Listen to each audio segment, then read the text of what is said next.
नमस्कार विद्यार्थी मित्रों। तो आज हम इस वीडियो में कह रहे हैं कि जो वारे हमदर्द ये जो पाठ बचा हुआ था, इस पाठ के बारे में आज हम इस वीडियो के माध्यम से जानकारी देंगे। और हमने अभी तक देख लिया था कि जो ये जो लेखक है घनश्याम अग्रवाल, ये घनश्याम अग्रवाल बताना चाहते हैं हमें कि लोग हमदर्दी बताने के लिए, हमदर्दी दिखाने के लिए किस अलग अलग प्रकार के लोग होते हैं, ये लोगों का उदाहरण देते हुए वे हमें इस पाठ में हमदर्दी किस तरह की होती है यह बताने की कोशिश कर रहे हैं। हमने अभी तक देखा कि लेखक का एक घटना हो चुकी थी कि उनके उस घटने में एक पैर टूटा, लेकिन पैर टूटने के बाद उन्हें हमदर्दी बताने के लिए जो अलग अलग तरह के लोग आ रहे थे, उसमें से सोनाबाई नाम की एक महिला, इस महिला का उदाहरण देते हुए तो उन्होंने बहुत ही एक व्यंग्यात्मक तरीके से हमें बताया था कि सोनाबाई अकेले नहीं आई थी, सोनाबाई तो अपने 4 बच्चों के साथ लेकर आई थी और वो बच्चे नहीं एक शैतान के रूप थे। जैसे ही वो आते ही सोनाबाई ने उन्हें इशारा करते हुए कहा था, देखो ये है चाचा जी। इस तरह इशारा किया था कि जैसे चिड़ियाघर में बंदर को बताया जाता है, उसी तरह उन बच्चों को इस सोनाबाई ने मुझे बताया था। और वहां क्या क्या हुआ, उन बच्चों ने क्या क्या किया, दवा की शीशी किस तरह से पटक दी, कोई उनकी थैली से कोई बॉक्सिंग की प्रैक्टिस किस तरह से कर रहा था, कोई कथकली डांस किस तरह से कर रहा था, ये तो हमने पिछले वीडियो में देख ही लिया। तो आज देखो हमदर्दी जताने वाले लोग किस किस किस्म के होते हैं, लेकिन और भी करे। कुछ लोग तो औपचारिकता निभाने की हद कर देते हैं, विशेषकर हुए रिश्तेदार जो दूसरे गांव से मिलने आ जाते हैं। देखो लेखक कह रहा है कुछ लोग तो औपचारिकता निभाने की हद कर देते हैं, लेकिन जो लोग ऐसी हद कर देते हैं वे लोग कोई नजदीक के रिश्तेदार होते हैं, लेकिन दूसरे गांव से आते हैं। ऐसे एक दिन एक टैक्सी कमरे आकर रुकी, उसमें से निकल कर एक आदमी आते ही मेरी छाती पर सिर रखकर आंधा और रोने लगा और कहने लगा, हाय तुम्हें क्या हो गया। देखो औपचारिकता निभाने वाले लोग किस तरह से आते हैं, जैसे आने के साथ ही उसने आगे देखा ना पीछे, जैसे हिंदी में कहावत है, आओ देखा ना ताओ। और इसी तरह जैसे वो टैक्सी से उतर गया, टैक्सी से उतरते ही मेरे कमरे में आकर मेरे छाती पर सिर रखकर जोर जोर से क्या करने लगा, रोने लगा और कहने लगा, हाय क्या हुआ तुम्हें। जैसे कि मेरे छाती पर ऑल पर रोने लगा और कहने लगा, हाय तुम्हें क्या हो गया, कार वालों का सत्यानाश हो। तो अभी उसे पता भी नहीं था कि घटना है वो किस तरह से हो चुकी है, और आते के साथ ही जोर जोर से चिल्ला चिल्ला कर रो रहा था। और रोते ही जैसे लोग एक दूसरे को बुरी बुरी लफ्जों में बात करते हैं, उसी तरह वो व्यक्ति भी एक बुरी बुरी बात कर रहा था कि सत्यानाश हो उस कार वाले का जिसने तुम्हें एक क्या दी है, टक्कर दी है, तुम्हें एक टांग तोड़ दी है। मैं दिल में कहा कि मुझे जो हुआ सो हुआ, पर तू क्यों रोता है, तुझे क्या हुआ। देखो लेखक कह रहे हैं ये हमदर्दी बताने वाले लोग किस तरह से होते हैं। लेखक कहते हैं मेरा पैर टूट गया, उसकी पीड़ा मैं सह रहा हूं, लेकिन तू आते ही रो रहा है, तकलीफ मुझे है और रोना मुझे आ रहा है। ठीक है मेरा हो गया सो हो गया, लेकिन तू क्यों रो रहा है। वो थोड़ी देर मेरी छाती में मुंह बनाए रोता रहा, फिर रोना कुछ कम हुआ, उसने मेरी छाती से गर्दन हटाई और जब उससे आंख मिलाई तो एकदम चुप हो गया।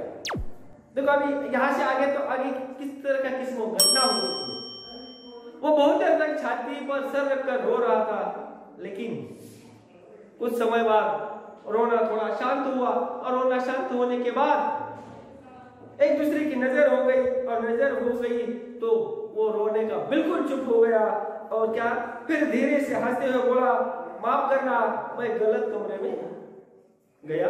देखो लोग किस तरह के होते हैं, ना कमरे का पता देखते, ना जो मरीज को नहीं ये देखते। आधे के साथ ही जोर जोर से चिल्ला चिल्ला कर रो रहा था, लेकिन जैसे एक दूसरे ने देख लिया रोना तो बिल्कुल समाप्त हुआ और हंसते हंसते कह रहा है, माफ करना साहब जी मैं गलत कमरे में आ गया। आजकल लोग ठीक से बताते भी नहीं, गुप्ता जी का कमरा शायद बगल में है। अच्छा भाई माफ करना कहकर वो चला गया। देखो अपनी शर्मिंदगी शर्मिंदा होने के बाद लोग इस तरह से हंसते, उसी तरह है करते हुए, हंसते हुए कहते माफ करना साहब, वो शायद मैं गुप्ता जी के लिए मिलने के लिए आया था और गुप्ता जी का कमरा बगल वाला है, और इसी तरह वो माफी मांगकर वहां से चला जाता है। और अब वही रोने की आवाज मुझे पड़ोस के कमरे से सुनाई पड़ी। देखो, वह इंसान आते ही लेकर के छाती पर सर रखकर रो रहा था, उसी तरह जैसे कि उसे पता चला कि गुप्ता जी बाजू वाले या तो बगल वाले कमरे में है, उधर जाने के बाद उतनी ही रोने की आवाज लेकर को बगल वाले कमरे से पड़ी।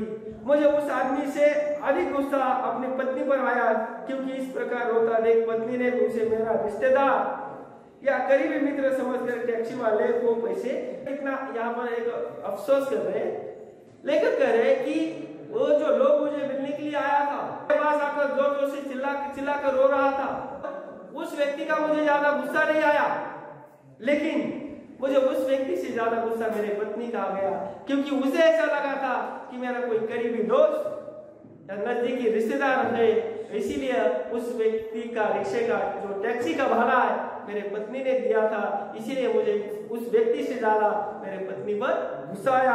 हमदर्दी जताने वाले में भी वो लोग जरूर आएंगे जिनकी हम सूरत भी नहीं देखना चाहते। देखो, क्या दूसरे एक बात बता रहे लेकर, हमदर्दी बताने के लिए, हमदर्दी जताने के लिए खास तौर पर वे लोग तो बहुत ही जल्दी आ जाते हैं जिन व्यक्तियों की हम सूरत भी नहीं देखना चाहते।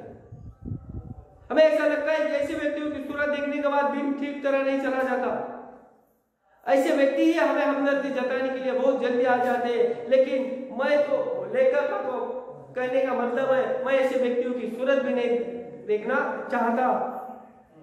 और हमारे शहर में एक कवि है श्री लपकानंद, देखो लेखक कह रहे हैं हम जिस ऐसे व्यक्तियों की कभी सूरत भी नहीं देखना चाहते, ऐसा एक व्यक्ति था। अब हमारे शहर में एक कवि है, उस कवि का नाम है लपकानंद, और उनकी बेटों की कविताओं से सारा शहर परेशान है। मैं अक्सर उन्हें दूर से देखते ही भाग खड़ा होता हूं।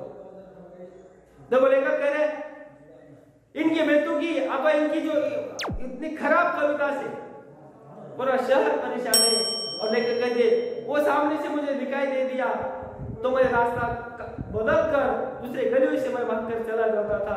ऐसे ही यह बेटू की कवि थे, और जानता हूं जब भी मिलेंगे 10-20 कविताएं पिलाए बिना नहीं छोड़ेंगे। लेकिन यह बात वो जानते थे, जब भी उन्हें कोई मिलेगा तब वो 10-20 कविताएं पिलाए बिना नहीं छोड़ देंगे। एक दिन बगल में झोला दबाए आप पहुंचे, आते ही कहने लगे मैं तो पिछले 4-5 दिनों से ही कवि सम्मेलन में अति व्यस्त था। देखो हमदर्दी जताने के लिए आ गए, बगल में झोला पकड़कर अस्पताल आप पहुंचे और आते ही कह रहे थे मैं आपको मिलने के लिए आने वाला ही था, लेकिन पिछले 4-5 दिनों से मैं कवि सम्मेलन में व्यस्त था, इसलिए आपको मिलने का मुझे अवसर न मिला, समय नहीं मिला।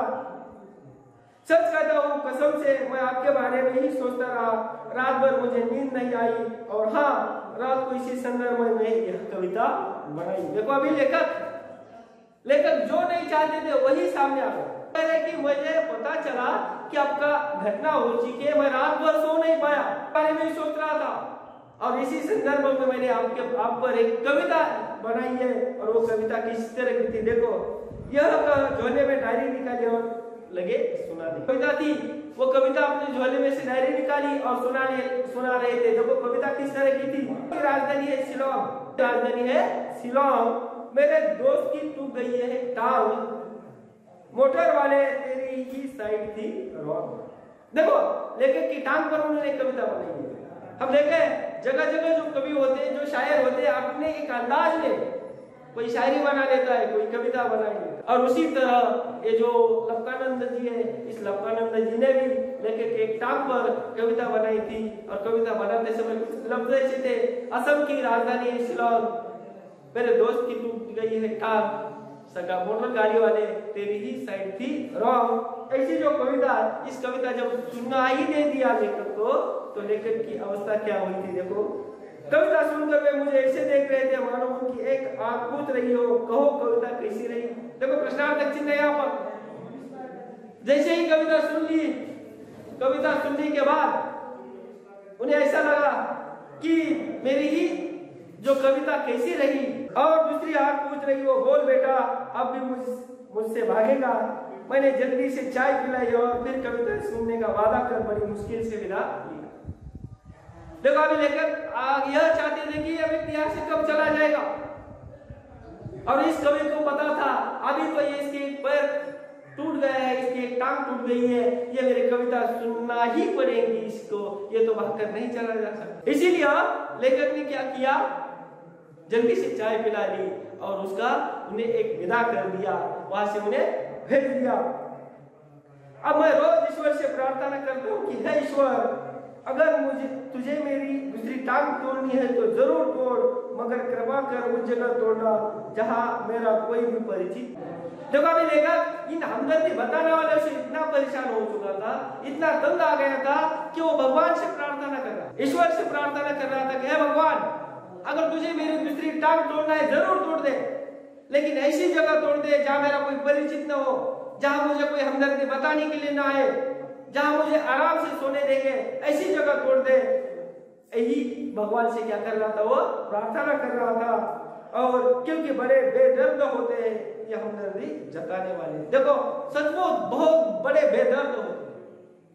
वास्तव में ये लोग हमदर्दी जताने आते हैं या मरीज को बेदर्दी से परेशान करने के लिए आते हैं, यह लेखक को भी पता नहीं था। इसीलिए लेखक आखिर तक कहता है भगवान से, हे भगवान से मेरी आपसे एक विनती है कि ऐसी जगह मेरी घटना हो भी गई तो ऐसी जगह कर देना कि जहाँ मेरा कोई परिचित नहीं है। इसी तरह यह हमदर्दी बताने वाले या हमदर्दी जताने वाले लोगों से लेकर किस तरह से परेशान था, इस पाठ में हमने हमदर्दी की बात देखते हुए व्यंग्यात्मक तरीके से लेखक ने किस तरह से बताया, यह हमने इस पाठ के माध्यम से देख लिया।